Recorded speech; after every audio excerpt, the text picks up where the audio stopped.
force or some kind of unexplained phenomenon. Whatever they refer to it as, however they philosophize it. So that's because of the spirit, it needs something. And this emptiness that people find, and I always reference this show that used to be on television, it was called True Hollywood Stories. Anyone remember what else they would put in the title? They would say stories without the Hollywood ending. Because in Hollywood there's always the ride into the sunset and the good stuff. But they're talking about the lives of these musicians and famous actors and actresses, and most of them, when you go through the biographies, the majority of them, they end up overdosing on drugs or choking on their vomit or something like that. So because after they took care of the body and everything, and they reached what they thought to be the purpose in life, they still found this emptiness. And so they try to fill this void with other things, with experimenting with different kinds of drugs, with alcohol, or with trying to keep themselves busy. So one weekend you're jumping off an airplane, next time you're going kayaking, after that you're diving, then you're skydiving, constantly trying to keep themselves busy to fill that gap, that void that they feel. But that void, as we said, is related to the fact that you have the Spirit, and the Spirit needs something to believe in. And that's why, as some claim that 96% of the world's population believe in a Creator. In one way or another, they believe in a Creator because of this need to believe in something. So, there is a Creator. We're in need of worshipping. We're in need of fulfilling the Spirit. And there is a day of resurrection. And so we said the purpose of life is to worship the Creator. And that is linked to the final destination of people.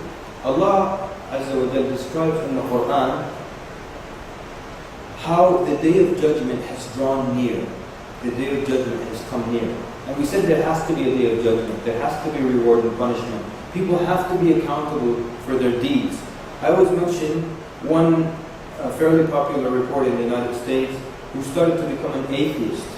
And then after a week of firmly believing that there is no God, she went back to believing that there is a God because of the concept of retribution, because of justice. She started to just repeat to herself over and over and over again. So Hitler just died? Hitler just died? And she just kept repeating it over and over again. It made no sense to her that he would be responsible for killing so many people, but nothing happens to him. He got off very easy, actually. There's no punishment whatsoever. So it can't be that there is no resurrection. And there is no justice there. And there's nothing fulfilling there. And that's why in Islam, and when we study the teachings of Islam, you will find things that you would think to be the least linked to the Day of Judgment. For example, the Prophet ﷺ, he says in a hadith, which is one of his sayings, he says, whoever believes in Allah and the last day, meaning the Day of Judgment, he should honor his guest. What does honoring the guest have to do with that? For whoever believes in Allah and the last day, he should say that which is good, or he should keep silent. And of course, he means she as well, either or. So, what does that have to do with the last day? It has everything to do with it. Because you believe then, because there is a day of resurrection, you will be asked about your deeds. You will be asked about what you say and what you do. And that's why it's all linked to the Day of Judgment. Even honoring your guest, you will get reward for that. And if you're rude to people, and if you lie, and if you backbite, and if you spread rumors and tales, you will be held accountable for that. That's why everything is linked to the Day of Judgment.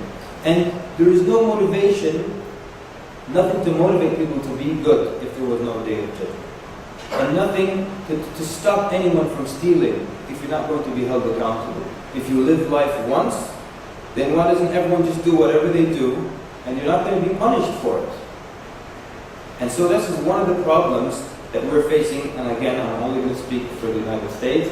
This is a problem that we're facing in the United States with moving away from the belief in God, and the more you get into secularism, people always question morality. But they don't question immorality. I want you to pay attention to that. You don't have to believe me. I would like you to test it for yourself. People always question morality, but they don't question immorality. So when you say, don't use this bad word or that bad word, they say it's freedom of speech. And what's wrong with this bad word? And so on and so forth. So they question you when you say, don't speak like this in public. It is not civilized. It is not proper. Well, who's to say what is civilized? Who's to say what is proper? They question you, but they never question themselves. Who's to say that it's right for me to walk around and curse left and right like that? And who's to say that I have to force other people to listen to this garbage that's spewing out of my mouth? Why don't they question that? But everyone wants to question these things. And you have probably seen the campaign that's going around town. It was in the UK a few weeks ago. The big sign on the bus that says there probably is no God. So don't worry.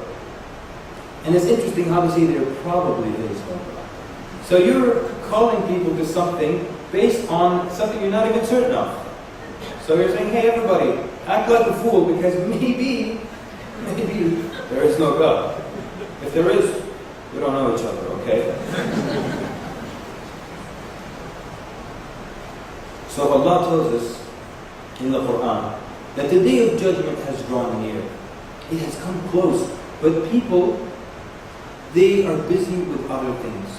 They are taken by the glitter of this world. It has taken them, and I'm going to pick on the iPhone again as I was picking on it this morning. You know, people, they forget the purpose. They see the glitter, they see the little things. And so you find a young person and their main goal for the next 3 months is just to get the iPhone.